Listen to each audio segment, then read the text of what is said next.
So today we're talking about how to deal with relationships and with other people, especially when there is some inner conflict or some conflict around relationships with people. So I want to share something with you, which is why I'm in front of the board, that's going to really help in these situations.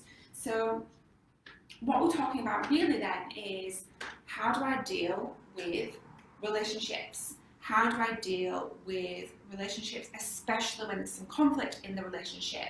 And also, how do I deal with other people?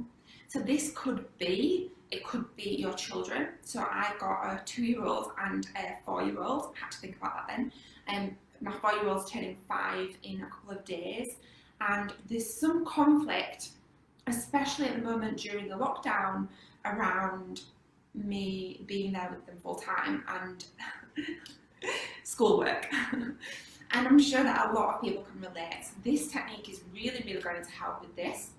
But then on the flip side of that, there is also situations where people may have been spending a lot of extra time with their partners or with people that they live with at home. And so this technique is also really going to help with that as well.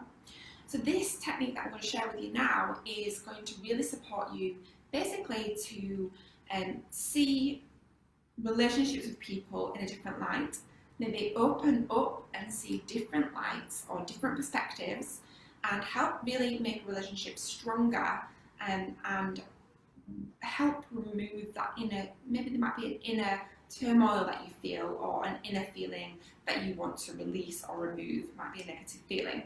So the technique that I'm going to share with you then is from our neuro-linguistic programming training. It's called perceptual positions. And so the first thing I want to show you is, if you think about it like a triangle. So my beautiful triangle here. Think about this as a triangle. So on the triangle, we've got 3, 1, 2, 3. So we've got 3 corners of the triangle. Now, what we're going to do is we're going to look at each perspective of the triangle in the relationship that you are using in this example. So in the example that I gave you, I spoke about my 4-year-old who doesn't want to do schoolwork. So we could use her as an example with this.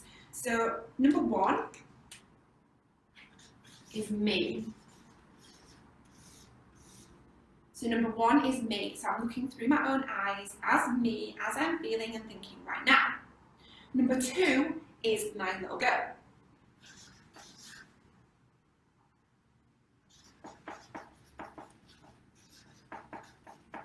So my little girl is the person in this situation, in this relationship, and she's 4 years old. And so she's the other person in this relationship, the other person. And then the third perspective is going to be like a fly on the wall.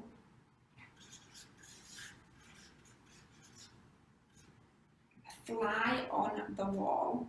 So what we're going to do is we're going to start off thinking about me.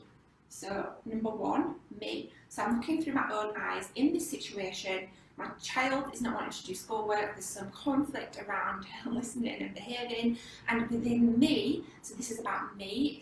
It is about her because she's carrying out behaviour which is making me feel like there's some inner work that I might need to do. But it's about understanding inside me, what can I do about this situation. So number 1 is me. So I'm looking through my own eyes and I'm going to address my little girl. Number 2. So I'm going to imagine that my little girl is with me, and I'm going to address my little girl as me through my own eyes. So I'm going to say to her, Eva, I just wish that you would do the schoolwork and you'd want to do it and you'd be really excited. And I wish that I could make it more fun. This might get emotional now. That I could make it more fun for you, and I wish that things would be easier, and that you and me would both respect each other as much, and not argue. We've started bickering a little bit, right? And so what I'm doing is I'm addressing my little girl in the situation. Now this could be anybody, you know, I'm just using my example because this is real in my life, okay? So as me, I'm addressing the second person or the only person in the situation. So when the conflict is happening, it's happening because of another person in the situation.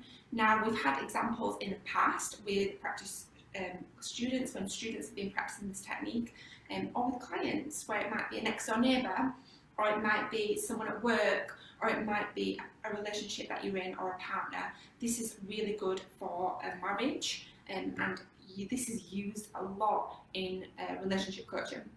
So I train our students in this technique to help with relationship coaching and to help with inner conflicts and conflicts with other people. So coming back to the technique then, number one is me. I'm looking through my own eyes and I'm addressing the person in the situation as her. Okay, so now what I'm going to do is I'm going to flip into number two. So as my little girl, so my little girl is the person in the situation, and I'm going to see through her eyes as if I'm her and address me in this situation. So it's going the other way. Okay, so imagine that I'm my 4-year-old now, and she says, I'm imagining I'm her, I'm associated into her, looking through her own eyes, talking to me. So, Mummy, it's boring doing schoolwork. Mummy, you've always got to work. Mummy, I wish that you'd spend less time on the computer. I said this might get emotional, right? And I'm sure that we can all relate in this situation. Not that I'm saying saying working is acceptable, but we all of a sudden become full-time parents and full-time work at home people. And so it's something that we might all be experiencing as well, which is why this is such a good example. So coming back to my little girl, I'm looking through her own eyes and I'm addressing me in this situation. Mummy, I wish you would play with us more. Mummy, I can feel the emotion bubbling up. And it is quite often as well for this technique to become emotional, and that's quite normal and it's a natural part of the process. Because what happens is we tend to forget about the other people in these situations, and we get so caught up and so wrapped up in ourselves and how we feel that we forget just to flip that switch and start to see it from the other person's perspective. Okay, so as I'm in her shoes, looking through her own eyes, addressing me, I'm saying all of the things that she would say and she would think and she is experiencing right back at me. Okay? So once you've done that, and you can do this through thinking, you can do this through thought, you can do this by writing it down on a piece of paper, but this is a really powerful process that you can do on your own without getting anybody else involved. So I wouldn't include my daughter in this process, I wouldn't physically bring her into it, I would just imagine that she is in this process, okay? So now what I'm going to do is I'm going to become the fly on the wall, right? So I'm going to completely dissociate from both me and my little girl, and I'm going to be the fly on the wall. And I'm going to look at both people. I'm going to look at both people and both perspectives in this number 3 in this situation, and I'm going to say, what is going on in this situation? What can I see happening here? So as a completely dissociated person, reflecting on this event and what's going on, I can see that there's a mum who has got to now work full-time or work from home, but also has her children 24/7 as well. I can see somebody who needs a break. I can see a little girl who is only a little girl and she's bored and she's looking to her mum for support and resources. And I can see a mother and daughter relationship. Yeah? So what can a completely dissociated person, a fly on the wall, see in this situation? And what happens then as a result of seeing this conflict or situation from both the person in it, me, myself, or you, the person who the conflict might be with, or the situation, the unwanted or negative situation might be with. And then we can see it from the perspective of a complete stranger, a fly on the wall, who's just looking at what is happening. And so this really helps to see the perspective from all angles, because you'll really see what resources people have available to them And whether or not something that's been brewing just really has no meaning at all. So in the example that I gave earlier, I've used this before in relationship coaching, and it could be something as simple as my husband's not helping me with the housework.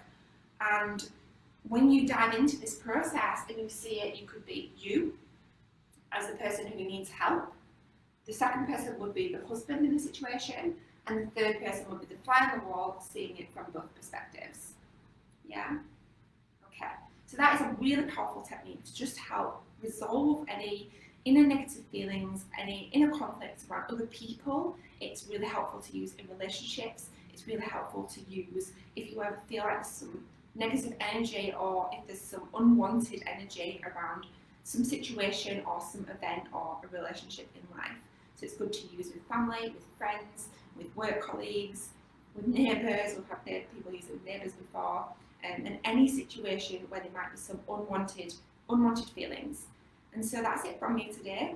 As always, I'm Rebecca Lockwood, your neuro-linguistic programming trainer, hypnosis trainer and breakthrough coach trainer. And if you need anything at all from me, you can reach out to us in the group or find us on the website. Have an amazing day, and I'll catch up with you all again same time next week. Brilliant.